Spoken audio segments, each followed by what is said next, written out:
সামাজিক যোগাযোগ মাধ্যমে ছড়িয়ে পড়া ভিডিওতে দেখা যায় কয়েকজন যুবক আব্দুল হাই কানুর গলায় জুতার মালা পরিয়েছেন।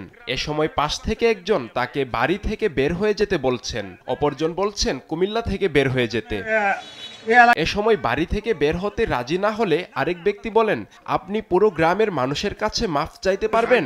এ সময় তিনি হাত জোড় করে সবার কাছে মাফ চান। বলছে যে তুই আর মুক্তিযোদ্ধা নামে পরিচয় দিবি না, এই এলাকায় থাকবি না, এখানে তুই টিপ দে আমার স্বাক্ষর দে।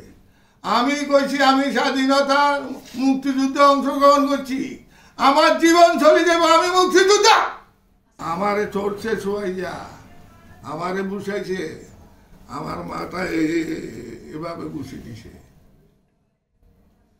আমি এটার বিচার চাই। আর বলছে 5টার আগে যদি বাড়ির থেকে না যাস, 5টার আগে বাড়ির থেকে না গেলে তাইলে তোদের বাপ বেটার মাংস, হাড় মাংস খুঁজি পাওয়া যাবে না। উপদেষ্টা মন্ডলীর কাছে আমার দাবি,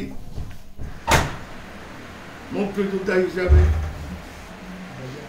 আমি বাংলাদেশের সর্বস্তরে 18 কোটি মানুষের কাছে বিচার দিলাম, সারা বাংলাদেশের মুক্তিযোদ্ধাদের গলায় যারা জুতার মালা দিছে। এমন হেনস্থার শিকার বীর মুক্তিযোদ্ধা আব্দুল হাই চৌদ্দগ্রাম উপজেলার বাতিশা ইউনিয়নের লুদিয়ারা গ্রামের বাসিন্দা। একসময় তিনি আওয়ামী লীগের রাজনীতির সঙ্গে জড়িত ছিলেন বলে জানায় স্থানীয়রা। হেনস্থার সঙ্গে জড়িতদের শনাক্ত করে আটকের চেষ্টা চলছে বলে জানায় চৌদ্দগ্রাম থানার ওসি এটিএম আক্তারুজ্জামান। আমি এখানে আসলাম, আসি দেখেছি কানুভাই এখানে বসা এই শহীদ মিনারের সামনে।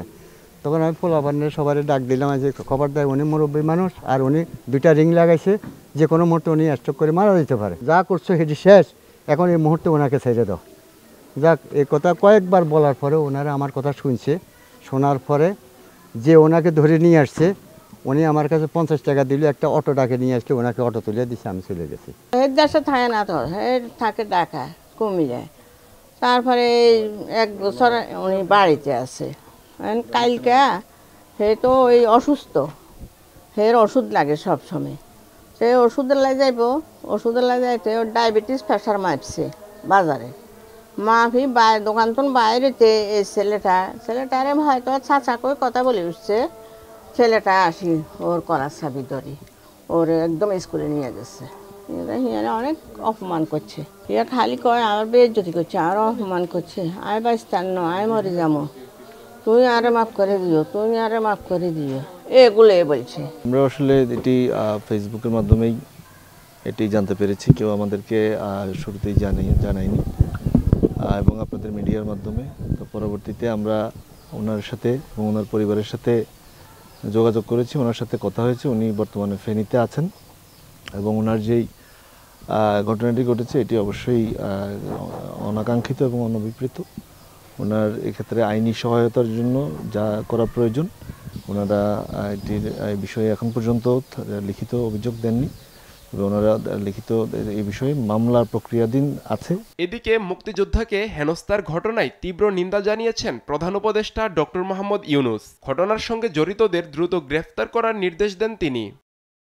নিউজ ডেস্ক, দেশ টিভি।